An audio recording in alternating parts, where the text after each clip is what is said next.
मैं कमल मिश्र, मेरा नाम कमल मिश्र है। ये सुरेश कुमार जी हमारे बहुत पुराने परिचित मित्र जैसे हैं। इनके घर आना जाना होता है। ये इनकी धर्मपत्नी। अक्सर आता हूँ, धर्म चर्चाएं होती हैं, बातें होती हैं। आज इन लोगों ने कुंभ के बारे में, कल्पवास के बारे में, प्रयाग स्नान के बारे में और हरिद्वार में कुंभ लगने वाला है उसके बारे में तमाम बातें पूछी और जानना चाहते थे, इसलिए आ गया हूँ।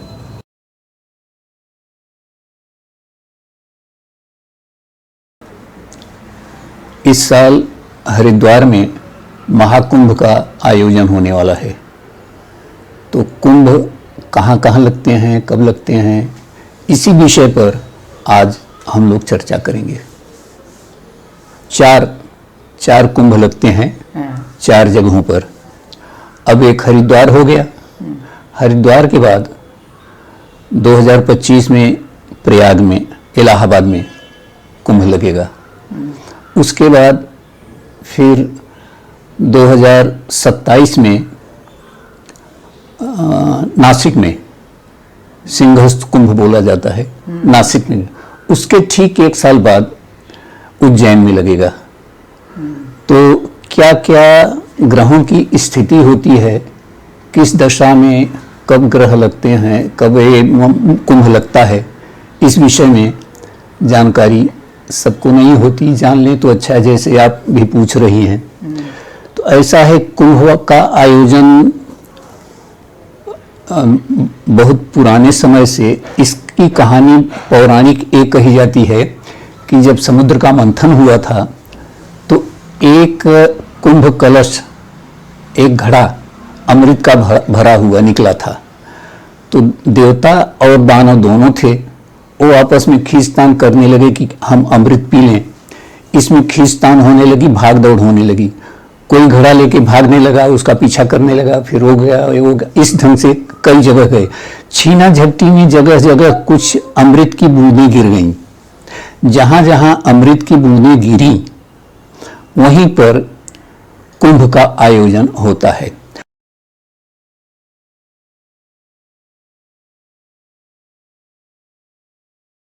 हरिद्वार में जो इस साल लगने वाला है, हरिद्वार के बाद प्रयाग में, प्रयाग के बाद नासिक, नासिक के बाद उज्जैन। इन चारों जगहों पर 12-12 साल पर कुंभ का आयोजन होता है। तो इस साल अभी हरिद्वार में लग रहा है। हरिद्वार में कुंभ लगने का जो ज्योतिषीय नियम है कि मेष राशि पर तो सूर्य हो और बृहस्पति कुंभ राशि में हो। तो 14 अप्रैल को मेष राशि में सूर्य जाते हैं और पहले से गुरुदेव बृहस्पति कुंभ राशि में हैं, रहेंगे। तो उसी समय वहाँ कुंभ का आयोजन हो जाएगा। अच्छा। हरिद्वार में। हरिद्वार के बाद दूसरा आयोजन होता है प्रयाग में, इलाहाबाद में, 2025 में होगा। उसके लिए शर्त ज्योतिष की ये होती है कि गुरु या तो मेष राशि में हो या वृष राशि में, और सूर्य और चंद्रमा मकर राशि में हो, और मौनी अमावस्या हो। अमावस्या अनिवार्य है।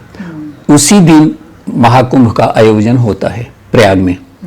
और अगर सोमवार पड़ जाए, सोमवती अमावस्या हो जाए, तब तो विशेष उसका महत्व बढ़ जाता है। महाकुंभ वही माना जाता है, बाकी तो कुंभ तो सब हैं ही।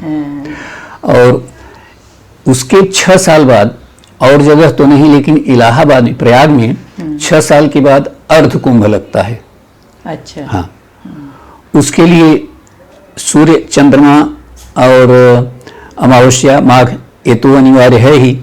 सूर्य मकर राशि पर रहेंगे, चंद्रमा भी मकर राशि पर आ जाएं, और माघ की अमावस्या रहे, सोमवार पड़ जाए तो बहुत बढ़िया है। और गुरु जो हैं उस समय वृश्चिक राशि पर होते हैं, तब अर्ध कुंभ होता है। इलाहाबाद, प्रयाग के बाद फिर नासिक का नंबर आता है। नासिक के लिए अनिवार्य शर्त होती है कि वो भादों का महीना होना चाहिए और सूर्य और गुरु दोनों सिंह राशि पर होने चाहिए। इसीलिए उसको सिंहस्थ कहते हैं कि गुरु सिंह राशि पर आ गए, सिंहस्थ है और वहाँ सिंहस्थ का कुंभ लग रहा है। तो वो जो है अब प्रयाग के बाद वहाँ का नंबर आता है और उसके ठीक 1 साल बाद ही उज्जैन में कुंभ लगता है। तो और उज्जैन के लिए भी ये आवश्यक है कि सूर्य जो है, सूर्य तो मेष पर ही रहेंगे, मेष राशि पर, लेकिन गुरु बृहस्पति जो हैं वो सिंह राशि पर ही रहेंगे। नासिक में भी और उज्जैन में सिंह राशि पर, मतलब है कि 1 साल के अंदर ही ये दोनों आयोजन हो जाता है। अच्छा। नासिक वाला और हरिद्वार वहाँ उज्जैन वाला। और ये जो है नासिक में जो कुंभ होता है, शुरुआत तो लोग कर देंगे श्रावण पूर्णिमा से, श्रावण शुक्ल पूर्णिमा को पहला स्नान, फिर दूसरा शाही स्नान, द्वितीय स्थान भाद्रपद कृष्ण पक्ष की अमावस्या, और तीसरा शाही स्नान जो है वो भाद्रपद की भादों महीने की पूर्णिमा। अगर इसमें जैसे दूसरा शाही स्नान है भाद्रपद का कृष्ण पक्ष अमावस्या, अगर उस पर सोमवार पड़ जाए तो महाकुंभ हो जाता है। बाकी वहाँ का जो आयोजन होता है उसको जो है वो सिंहस्थ कुंभ कहते हैं। उसके 1 साल बाद बैसाख महीने में यहाँ उज्जैन में उज्जैन में होता है। उज्जैन के लिए शर्त विशेष है। उज्जैन का जो स्नान होता है उसमें कुछ विशेष दुर्लभ योग होने चाहिए। वो 10 माने जाते हैं। पहला बैसाख का महीना हो, दूसरा पूर्णिमा तिथि हो, तीसरा मेष राशि का सूर्य हो, चौथा तुला राशि का चंद्रमा हो, पांचवा सिंह राशि का गुरु हो, छठा स्वाति नक्षत्र हो, सातवां व्यतिपात योग हो, आठवां सोमवार हो, और फिर उसके बाद शिप्रा नदी का तट हो, वहाँ शिप्रा नदी है उज्जैन में। अच्छा। और उज्जैन हो। ये जो 10 योग होते हैं, अगर ये 10 योग एक साथ मिल जाएगा तो महाकुंभ होता है। बाकी कभी कभी किसी कुंभ में 8 ही 9 योग मिल पाते हैं, 7 ही मिल पाते हैं। जैसे पूर्णिमा है, ठीक है, अमावस्या है, अमावस्या को सोमवार नहीं मिल पाता, या और कोई व्यतिपात या और कोई ऐसे योग नहीं मिल पाते, तो उसमें थोड़ा कम ज़्यादा हो जाता है। लेकिन वहाँ के लिए 10 योग कहे गए हैं। बैसाख मास, पूर्णिमा तिथि, मेष राशि स्थित सूर्य, तुला राशि स्थित चंद्रमा, सिंह राशि स्थिति गुरु, स्वाति नक्षत्र, व्यतिपात योग, सोमवार दिन तथा शिप्रा तट उज्जैन। इतने 10 योग जब होते हैं, 10 अगर एक साथ घटित हो जाएं तो वो महाकुंभ का आयोजन, महाकुंभ पर्व कहा जाता है। ये उसकी विशेषता है वहाँ की। एक हाँ, और तो एक चारों जगह का मैंने बता दिया। तो शाही स्नान किसको कहते हैं? हाँ, शाही स्नान उसको कहते हैं जिसमें साधु समाज अच्छा। अपने दल बल के साथ अपनी ध्वजा और सबसे पहले स्नान करने जाता है। अच्छा अच्छा। और पब्लिक को नहीं जाने देते पहले। अच्छा, पहले वही लोग जाते हैं। पहले वो लोग स्नान कर लेंगे। जो उनका मुहूर्त जब आता है निश्चित समय, उस समय सबसे पहले वो स्नान करेंगे, उसी को शाही स्नान कहते हैं। अच्छा। हाँ, सब जगह यही नियम है। पहले साधु लोग पहला स्नान करेंगे और शुरुआत करेंगे, उसके बाद जनता जनार्दन का फिर शुरू होता है। अच्छा पंडित जी, हाँ। ये क्या चारों स्नान करना जरूरी है? ये माने इससे क्या मिलता क्या है, क्या प्राप्त होता है? अब जरूरी वाली बात तो अलग हो गई हाँ, भाई।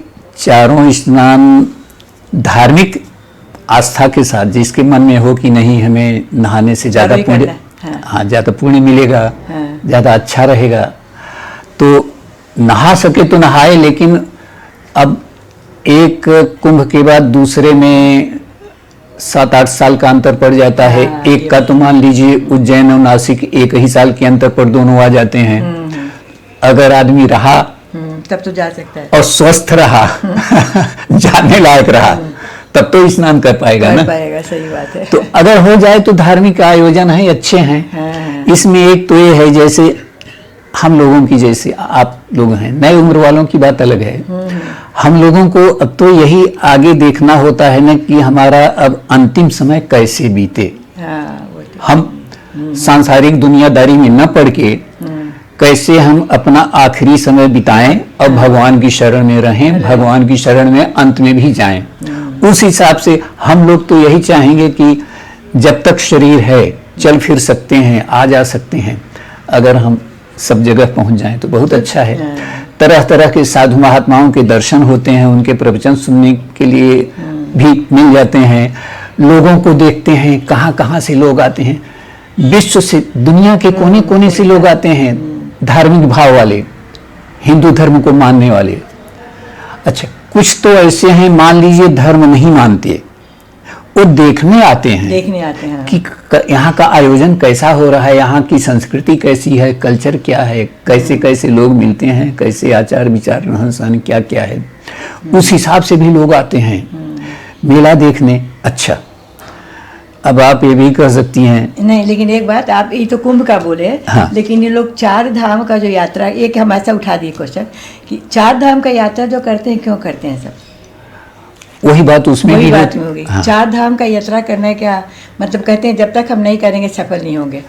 क्यों? नहीं, ऐसी बात नहीं। अगर कर लेते हैं तो बहुत अच्छा कि यहाँ पृथ्वी पर जो भी तीर्थ स्थान थे, जो महत्व के थे, कोई बाकी नहीं रह गए। हम तो सब कर लिए भगवान के यहाँ। कुछ लोग कहते हैं ना कि हम वहां जाएंगे तो क्या जवाब देंगे, हाँ, वो तो है। तो वहां जाके बोलेंगे कि भगवान आपके जो जितने तीर्थ जहां जहां हम दर्शन- लोगों ने बताए या बनाए हुए हैं, जहां आप लोगों के स्थान है, हम सब जगह हो आए हैं। अब इसके बाद भी अगर कोई कमी हो तब आप कृपा करके हमको आप अपने शरण में ले लीजिए। यही भाव होता है। अच्छा, और मतलब कुछ- दोनों का वही हुआ है। हाँ, वही। अच्छा, यदि कुंभ में कोई जाना चाहता है कि हमको जाना ही है, हाँ। इच्छा हो रही है, हाँ। लेकिन वो जा नहीं पा रहा है, हाँ। तो जा नहीं पा रहा है तो क्या कर सकता है फिर? अब उसके लिए तो एक ही है कि हमेशा एक तो ये सुमिरन करे कि अच्छा। क्या बताऊं मैं नहीं जा पाया, हाँ। मन में पश्चाताप भी रहे। और उसके आसपास अगर नदी हो, तालाब हो, जहां भी मतलब नियम से, हाँ, नियम से जाके सुबह हो वहां स्नान करे। उस पर्व पर भी उसी दिन, भले वहां नहीं पहुंच मतलब पाया, उसी दिन? हाँ, उसी जगह अगर कहीं आसपास गंगा मिल जाए, जमुना मिल जाए, कोई नदी मिल जाए, कोई तीर्थ स्थल मिल जाए, वहां चला जाए और उनका याद करके उसी कि भाव से। हाँ, कि क्या बताऊं मैं वहां तो नहीं पहुंच पाया, लेकिन भगवान कृपा करें, वहां का अगर पुण्य फल मुझे यहाँ भी मिल जाए तो बड़ी कृपा होगी। उस भाव से वहां जाके उसी नियम से वहां भी स्नान कर ले। सकते हैं। हाँ, तो ये भी मन को भी शांति मिलेगी और ये भी लगेगा कि मैंने कुछ मैंने किया, कुछ वहां सही नहीं किया। पहुंच पाया, लेकिन यहीं से कुछ न कुछ तो कर लिया। अच्छा, कुछ लोग पंडित जी जैसे बम्बई में रहते हैं, हाँ, और तो उनको तो नदी नहीं मिलता है, हाँ। तो कैसे कर सकते हैं वो? अच्छा, उसके लिए यहाँ समुद्र है, हाँ, समुद्र है यहाँ। समुद्र में जाके स्नान कर लें। अच्छा, उसको नदी मान के? नदी वो तो सबका बाप है, हाँ, वो तो है। हाँ, वो समुद्र तो सभी सबका है। नदियां जाके वहां सब मिल उनमें गई। समाहित होती हैं। हाँ। उनका महत्व तो और ज्यादा और है। ज्यादा है। अब देखिए गंगा सागर में क्या है, सागर का ही वही महत्व तो है है, ना। सब तो मिले हुए। गंगा जाके मिलती हैं जरूर, लेकिन महत्व मुख्य रूप से मुख्य सागर से का है। सागर का है। तो यहाँ समुद्र में जाके अगर वो भी कोई नहीं कर सकता, तो कुछ लोग गंगा जल भी रखते हैं अपने यहाँ, हाँ, बोतल में, शीशी में, डिब्बे में।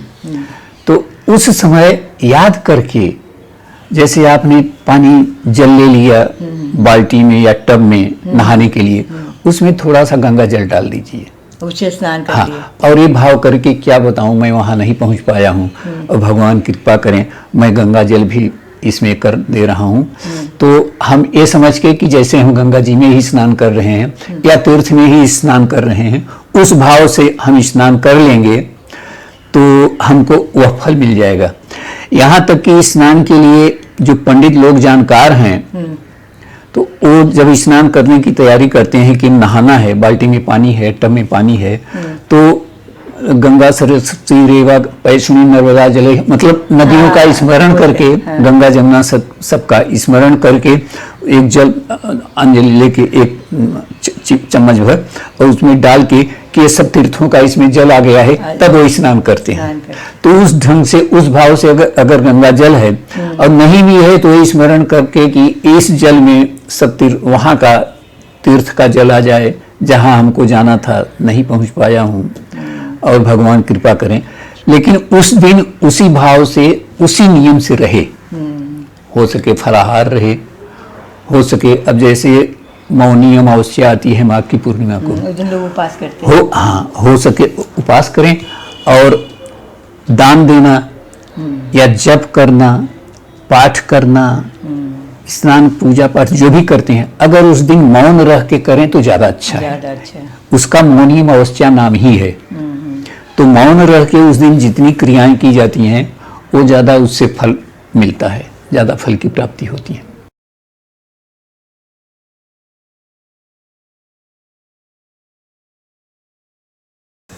कुंभ में किस तरह के लोग जा सकते हैं, छोटे बड़े बच्चे सब? अच्छा, नहीं, जहाँ तक कुंभ धार्मिक स्थल है तो हर उम्र के आदमी जा सकते हैं, बच्चा भी जा सकता है, अधेड़ उम्र के भी, बूढ़े भी, 17। बच्चे को जाने से धार्मिक फायदा विशेष नहीं, लेकिन उसको देखने को, सुनने को मिलेगा, मेले का आयोजन देखेगा, प्रवचन वगैरह सुनना होगा, सुनेगा, कैसे धार्मिक कार्यक्रम वहाँ होते हैं ये देखेगा, सीखने को मिलेगा। अधेड़ उम्र वाले अपना, उनकी रुचि और आगे बढ़ेगी और इस बारे में धार्मिक वृत्ति उनके अंदर अधिक आएगी। प्रवचन सुनना, वहाँ देखना, वहाँ की क्रियाकलाप देखना, नियम का पालन करना, ऐसी चीजें करेंगे तो उनके अंदर आस्था और बढ़ेगी और भावना धार्मिक और प्रबल होगी। बड़े बूढ़ों के लिए इसलिए है कि भाई ये दुनिया में जो रह के हम करना था कर लिए भौतिक संसार में, अब आगे के लिए हाँ, अब आगे हमको अब यहाँ से जाना है, धीरे धीरे हमारी मुक्ति हो, इधर से मोह माया छूटे और हम भगवान की शरण में आगे बढ़ें, इस हिसाब से उनको जाना चाहिए। तो एक प्रकार से देखा जाए तो हर एक आयु वाले के लिए, हर उम्र वाले के लिए, हर जाति, हर धर्म, जो भी जाना चाहे सबके लिए अच्छा है। उनका ये कहना था या कहना है कि सबसे बड़ा चारों में कौन कुंभ माना जाता है। तो चारों में अपनी अपनी जगह सब अच्छे हैं, सब बड़े हैं, सबका महत्व है। फिर भी प्रयाग के कुंभ का महत्व कुछ ज़्यादा माना जाता है। क्यों? उसके कई कारण हैं। एक तो मैं इतिहास के बारे में तो नहीं जानता, लेकिन आप लोगों ने भी सुना होगा कि किसी विद्वान ने या कवि ने कश्मीर देखा तो कहा कि अगर पृथ्वी पर कहीं स्वर्ग है तो यही जगह है, कश्मीर ही है। सुना होगा?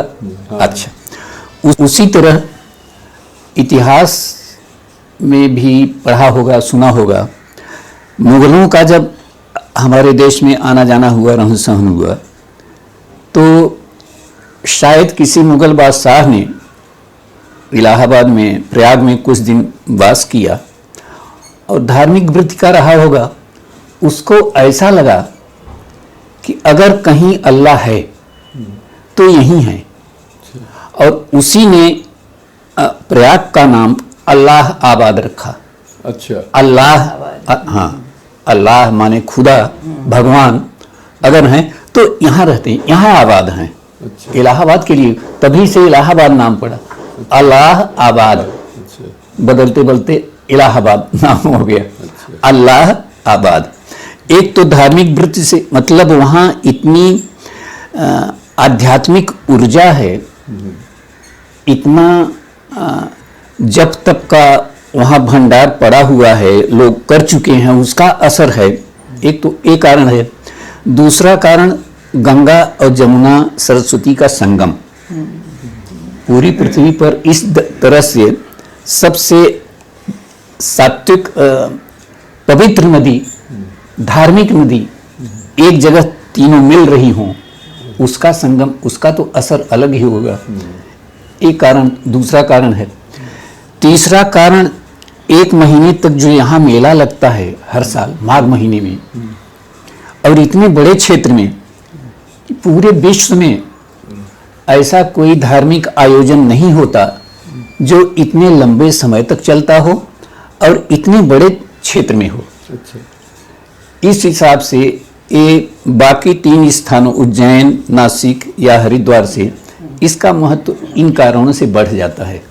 हाँ, तो उस हिसाब से हम कह सकते हैं कि कुंभ का जो इलाहाबाद का कुंभ होता है, प्रयाग का कुंभ है, वो सबसे बड़ा।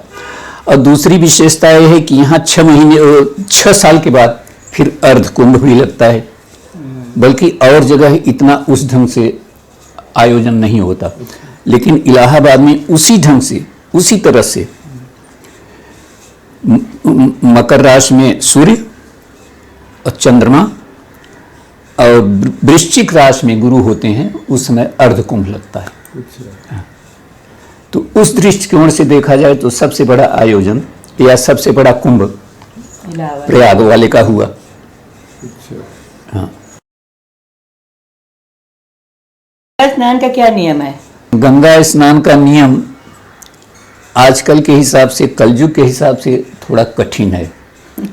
कठिन, हाँ, कठिन इस हिसाब से है कि गंगा जी में अगर हम स्नान के भाव से जाते हैं तो वहाँ हमको तेल साबुन नहीं लगाना चाहिए। शरीर का मैल छुड़ाने के लिए हमको नहीं जाना चाहिए। सिर्फ वहाँ डुबकी लगाएं और आ जाएं, जलार्पण करें, प्रार्थना करें, पूजा करें, और पहने हुए वस्त्र भी वहाँ नहीं धोना चाहिए। गंगा जी में निकाल के अलग से बाल्टी के पानी से या कैसे भी, या घर ला के उसको धोएं, वहाँ ना धोएं। वहाँ दातून मंजन न करें। हाँ। मतलब गंगा जी में हम थूके नहीं। अब बहुत तो कुल्ला उल्ला सब करते हैं। हाँ, ये सब करते हैं, नहीं करना चाहिए। ये जो नियम है ये जरा कठिन है। और हमको वहाँ गंगा के तट पर ध्यान पूजा करना, गंगा जी की आरती पूजन, दान दक्षिणा हो, हमको खुद का जप करना हो, पाठ करना, वो करें। उसके बाद हमको बाहर आ जाना चाहिए। अगर लगातार हम किनारे वास करेंगे तो लघु शंका, दीर्घ शंका के लिए हम कहाँ जाएंगे? एक कहा जाता है कि वहाँ सब बने हुए हैं, वहाँ करेंगे, लेकिन वो भी तो रेत में बना हुआ है। हमारा मल मूत्र नीचे ही जमीन में ही तो जाएगा। बाद में गंगा जी, बरसात के समय जहाँ तक गंगा का भराव हो जाता है, जहाँ तक पानी आ जाता है, वहाँ तक गंगा का क्षेत्र समझिए। भले इस समय नीचे चली गई हैं, जाड़े में बहुत नीचे, लेकिन बरसात में तो ऊपर किनारे तक आ जाती है ना। तो वहाँ तक अगर हम कुछ मल मूत्र का त्याग करते हैं, गंदगी करते, फैलाते हैं, करते हैं, तो अंत में तो जाएगा गंगा जी में ही। हाँ। सही नियम तो यही है कि उस क्षेत्र से बाहर ये सब कार्य आप करें। लेकिन आजकल नहीं हो पाता। कलयुग की परिस्थितिवश, भौगोलिक कारणवश तो ये सब नहीं हो पाता। जो सही नियम है गंगा स्नान का वो नहीं हो पाता। जितना हो सके अपने से प्रयास करना चाहिए।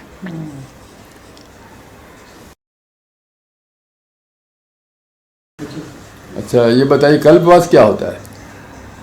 कल्पवास जो है माघ महीने में हर साल वहाँ प्रयाग में जो रहते हैं, गंगा स्नान करते हैं, नियम का पालन करते हैं, पूजा पाठ जब तक करते हैं, 1 महीने कर लेते हैं, तो ये शास्त्रों की मान्यता है कि उसको 1 कल्प तक का मान लिया जाता है कि इन्होंने 1 कल्प तक यहाँ निवास किया, वास किया।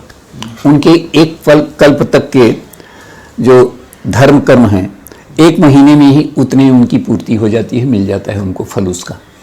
1 कल्पवास, वहाँ के कल्पवास का ये मतलब है।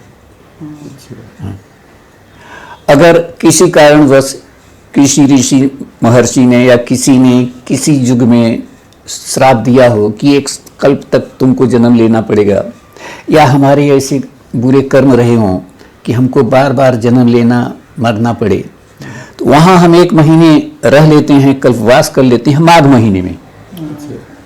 माघ महीने पूष की पूर्णिमा से और माघ की पूर्णिमा तक, तो ये हो जाता है कि जैसे हम पृथ्वी पर 1 कल्प तक वास कर लिए।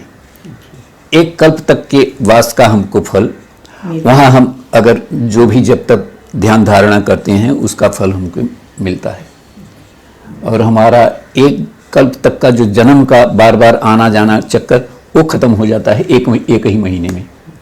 कल्पवास का एक अर्थ है। हाँ, 4 धाम की यात्रा में क्या कल्पवास है? नहीं, चाहे 4 धाम की यात्रा हो, चाहे चारों जगह कुंभ की बात हो, और तीर्थों में इस ढंग से कल्पवास का विधान नहीं कहा गया है। सिर्फ प्रयाग में कहा गया है, क्योंकि यहाँ गंगा है, यमुना है, सरस्वती हैं।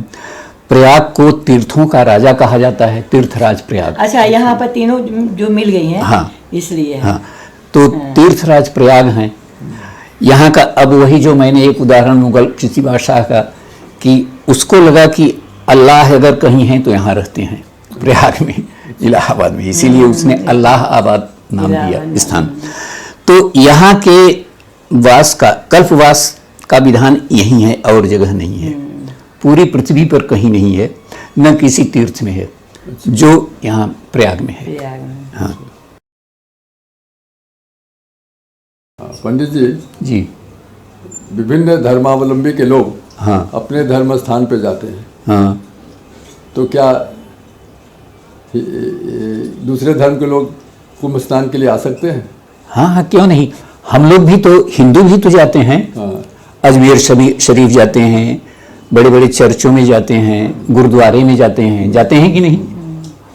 तो उसी ढंग से हमारे वहाँ जैसे प्रयाग है, वहाँ भी दूसरे धर्म के लोग, सिर्फ ये नहीं कि वो आएंगे पूजा पाठ करेंगे।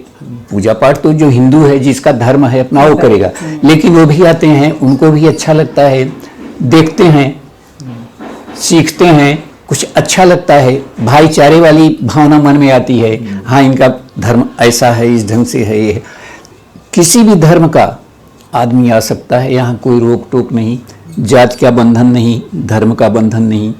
किसी को सीखने को तमाम लोग आते हैं जिनको मान लीजिए हिंदू धर्म के बारे में जानकारी नहीं है, धर्म ग्रंथों की जानकारी नहीं है, दूसरे धर्म के हैं, आते हैं यहाँ, बड़े बड़े विद्वानों के प्रवचन सुनते हैं, संत महात्माओं की कथाएं सुनते हैं, प्रवचन सुनते हैं, उससे भी उनको इस धर्म के बारे में ज्ञान होता है।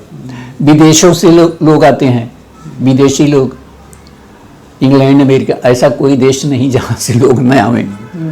पर्यटन, हाँ, फॉरेनर बहुत आते हैं, तो वो भी सुनते हैं, देखते हैं क्रियाकलाप यहाँ का, उनको भी कुछ नई नई चीज़ें, रहस्य चीज़ें, हिंदू धर्म के रहस्य की बातें उनको भी मालूम पड़ती हैं, वो भी सीखते हैं, समझते हैं। कुछ ऐसे हैं परिवर्तित भी हो जाते हैं। अच्छा, आप बनारस में चले जाइए, देखिए, बहुत ऐसे आपको मिलेंगे विदेशी बोट पर, नाव पर पूजा करते हुए, अंग्रेज, क्रिश्चियन लोग ध्यान धारणा कर रहे हैं। या आप बौद्ध गया चले जाइए, वृंदावन जाइए, वृंदावन में तो भरे हैं सब फॉरेनर, बहुत सारे। हाँ, तो वो लोग भी अपना धर्म छोड़ के इससे प्रभावित होके इनका भी सीखते हैं, करते हैं, इनकी अपना भी लेते हैं। हाँ, अपना लेते हैं। अपना आपको छठ पूजा जो होता है, हाँ, यहाँ देखिए, इसमें हमारे जुहू में, हाँ, पूरा सब फॉरेनर लोग घूमते सब, हाँ, सभी आते हैं, सभी देखते हैं कि ये क्या है, उनको अच्छा लगता है, ठीक लगता है, तभी तो अपना समय खर्च करते हैं, पैसा खर्च करते हैं, फोटो लेते हैं सब ऐसे। हाँ, जो भी है उनको अपना है। नहीं, वो तो किसी के लिए बंधन नहीं, कोई भी धर्म का आदमी, किसी भी जात के आदमी आ सकता है, देख सकता है, सीख सकता है, आना चाहे इस धर्म में आ सकता है, सबके लिए द्वार खुला हुआ है। अच्छा पंडित जी, एक आखिरी सवाल है मेरा। हाँ, बोलिए।